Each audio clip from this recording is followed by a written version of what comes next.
ہنالک یہاں دعا زکریہ ربہ زکریہ نے اپنے رب کو پکارا، اس موقع پر آپ نے اللہ تعالی سے دعا کی۔ مفسرین فرماتے ہیں کہ بیت المقدس کے محراب میں نماز کی جگہ میں دروازے بند کر کے آپ نے دعا کی۔ قال رب هب لی من لدنک ذریۃ طیبہ، اے میرے رب مجھے اپنے پاس سے ستھری اولاد دے، انک سمیع الدعاء، بے شک تو ہی دعا سننے والا ہے۔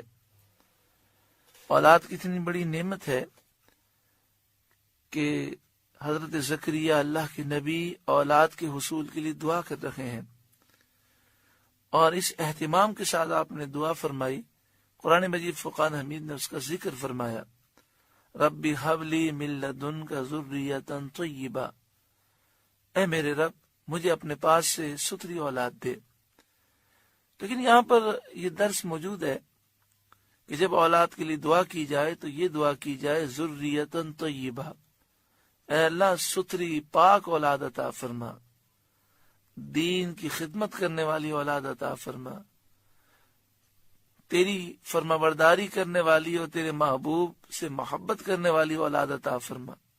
جب یہ دعا کی جائے تو پھر گھر میں ماحول بھی ایسا رکھا جائے کہ بچے اس ماحول میں رہ کر اللہ تعالیٰ کا قرب پائیں۔ جس گھر میں ٹی وی پر ناجائز مناظر ہوں، میوزک، گانے اور دیگر بے حیائیاں ہوں، جس گھر میں ٹی وی پر مندر کے مناظر، بتوں کے مناظر اور بتوں کی پوجا کے مناظر اور کفریہ اور شرکیہ بھجن کی آوازیں ہوں، جس گھر میں باپ کا اور ماں کا حال یہ ہو کہ وہ اپنے موبائل پر بیٹھ کر گندی تصویریں دیکھ رہے ہوں، گناہ کر رہے ہوں، ناجائز چیٹنگ کر رہے ہوں، جس گھر کا یہ حال ہو کہ ماں باپ وہ فجر کی نماز ہی ادا نہ کرتے ہوں، تو پھر بتائیے اس گھر میں بچوں کی تربیت کیسے ہوگی، کیسے انہیں رب العالمین کا قرب نصیب ہوگا۔ کوشش یہ کریں کہ دعا بھی کریں کہ اللہ ہماری اولاد کو نیک بنا، اور گھر کا ماحول بھی ایسا بنانے کی کوشش کریں اور ان کی تربیت بھی کرنے کی کوشش کریں، دین پڑھائیں، دین سمجھائیں۔ آپ نے دعا کی انکا سمیع الدعاء، بے شک تو ہی دعا سننے والا ہے۔ ہم اس موقع پر دعا کرتے ہیں، مالک و مولا تو ہمیں بھی نیک بنا، ہماری اولاد کو بھی نیک بنا، اور جو ہم نے اپنی اولاد کی تربیت میں کوتاہیاں کی ہمیں معاف فرما، اپنے کرم سے ہمیں بھی، ہماری اولاد کو، ہماری نسلوں کو تو اپنی ولایت عطا فرما۔ اے مالک ہمارے بچے اور ہم ایسے بن جائیں کہ کبھی تیری نافرمانی نہ کریں۔ فنادتہ الملائکۃ، تو فرشتوں نے اسے آواز دی، وَهُوَ قَائِمٌ يُصَلِّي فِي الْمِحْرَابِ، اس حال میں کہ وہ اپنی نماز کی جگہ کھڑے ہو کر نماز پڑھ رہے تھے۔ حضرت زکریا علیہ السلام بہت بڑے عالم ہیں، اللہ کے نبی ہیں۔ بارگاہ الہی میں جو لوگ قربانیاں پیش کرنا چاہتے، وہ قربانیاں وہ آپ کی خدمت میں لے کر آتے۔ مسجد شریف میں آپ کی اجازت کے بغیر کوئی داخل نہیں ہو سکتا تھا۔ جس وقت آپ محراب میں نماز میں مشغول تھے، باہر لوگ جمع تھے تاکہ داخلے کی اجازت مل جائے۔ دروازہ بند تھا، اچانک آپ نے ایک سفید پوش، سفید لباس میں ایک جوان کو دیکھا۔ وہ حضرت جبریل علیہ السلام تھے۔ انہوں نے آپ کو بیٹے کی بشارت دی، جس کا آگے ذکر ہے۔ تو فرشتوں نے آپ کو آواز دی، ان اللہ یبشرک بیحییٰ، بے شک اللہ آپ کو یحییٰ کی خوشخبری دیتا ہے۔ اب یہاں پر بعض مفسرین سوال اٹھاتے ہیں کہ یہاں پر تو فرشتوں نے آواز دی، جمع ہے، لیکن اگر واقعے کی تفصیل میں جائیں تو آواز حضرت جبریل نے دی۔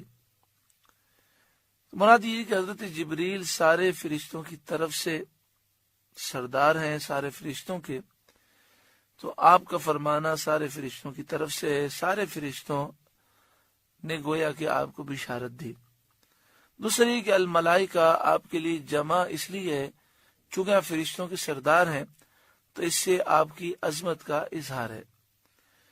ان اللہ یبشرک بیحییٰ، بے شک اللہ آپ کو یحییٰ کی خوشخبری دیتا ہے۔ میں یہاں پر ایک واقعہ بیان کرنا مناسب سمجھتا ہوں۔ بات اس واقعے کی جو بنیاد ہے وہ یہ ہے کہ انسان جیسا اللہ سے امید رکھتا ہے اللہ تعالیٰ اسے عطا فرماتا ہے۔ جتنا یقین پختہ ہو اتنی زیادہ دعائیں قبول ہوتی ہیں۔ ایک دفعہ یہی درس جاری تھا، جب ہم اس درس کے اس مقام پر پہنچے تو ایک بھائی درس میں شریک تھے، انہوں نے اللہ تعالیٰ کی بارگاہ میں درس کے دوران یہ دعا کی کہ اے اللہ، جس طرح تو نے حضرت زکریا علیہ السلام کو یحییٰ علیہ السلام عطا فرمائے، تو اے کریم مالک تو مجھے بھی بیٹا عطا فرما، تو میں اس کا نام یحییٰ رکھوں گا۔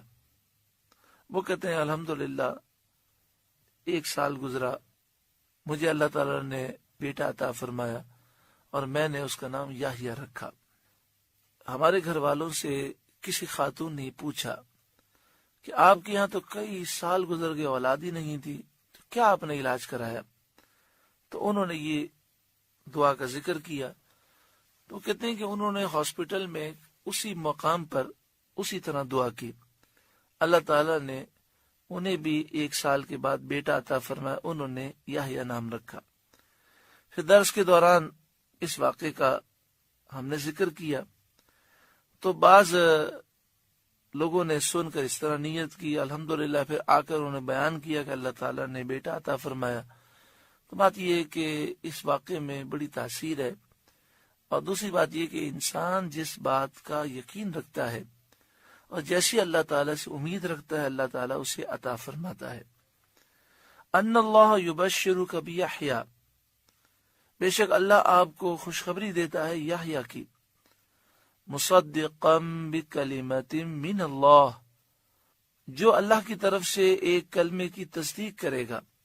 یہاں کلمے سے مراد کلمۃ اللہ حضرت عیسیٰ علیہ السلام ہے، کہ اللہ تبارک و تعالی نے آپ کو کن فرما کر بغیر باپ کے پیدا کیا، اور حضرت یحییٰ علیہ السلام سب سے پہلے عیسیٰ علیہ السلام پر ایمان لانے والے، ان کی تصدیق کرنے والے ہیں۔ حضرت عیسیٰ علیہ السلام سے یہ 6 ماہ بڑے تھے عمر میں۔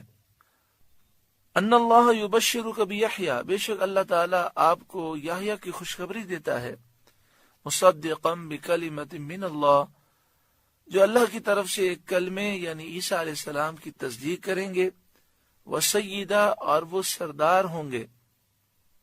حضرت یحییٰ علیہ السلام علم میں، حلم میں، دین میں مومنین کے سردار ہیں، اللہ کے نبی ہیں۔ وہ حصورا، اور ہمیشہ کے لیے عورتوں سے بچنے والا، وہ نبی من الصالحین، اور نبی ہمارے مقرب بندوں میں سے۔